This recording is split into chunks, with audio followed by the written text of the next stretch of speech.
We're going to take another hour. I want people who are not going to fight that agenda that I laid out and made to Kenyans. I want people who are going to support that agenda. I don't have that much time to go. I can't continue pleading. So if you feel you're not able to work in tandem with my agenda, please then, why don't you let me put somebody, who is keen and eager to help me fulfill that agenda that I promised Kenyans in 2017 for the second time and in 2013 for the first time. That's all. So me, I'm not against anybody, I'm not for anybody, but if you feel you're not comfortable, then I say, then this gives you now free time to engage in whatever you want to engage in. But this position is these positions are very critical to me and my fulfillment of this agenda. So let me put somebody who is willing to put their time and effort into it. Don't let your ambitions of tomorrow cloud what you must do today. Because what you do today is what shall determine where you shall be tomorrow. That's all. And it's as basic as that to me. I have not reached out to break what we have. I've reached out to extend what we have. The BBI process is one area where I have always wondered why we are politicizing this process. Because what is it about? It is about bringing people together. It is about trying to end suspicions, not create suspicions. If anything, it has been one of the most transparent processes, as far as I'm concerned, that we have had in this country for a long time.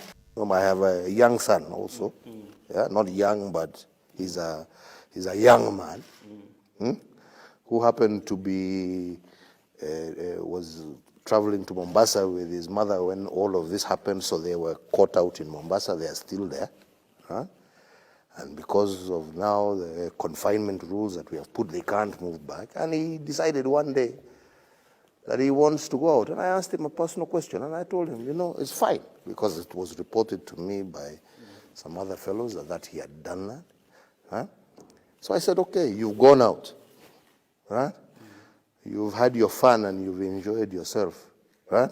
But now you've come back and you're with your grandmother. Your grandmother is 80 plus, right? If something happens to your grandmother as a result of what you have done, how will you live with yourself? It is that son of mine I was telling you about, who has to ask himself, that's where you are. You can't come home, you are with your grandmother. Your grandmother's life is in your hands.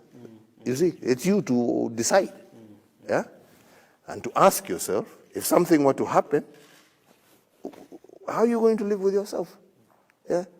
Just because of one evening out, to go and see your girlfriend or go and see what? And as we come closer to reopening our economy, I want to go back to what I've just told you.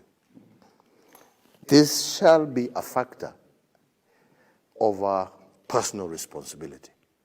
Because we have seen those countries that have basically reopened. And what has happened? We have seen a second wave. We have seen a surge of this disease. Germany is a perfect example. I want you to come. I want you to share a meal with me. I want you to partake and we develop together.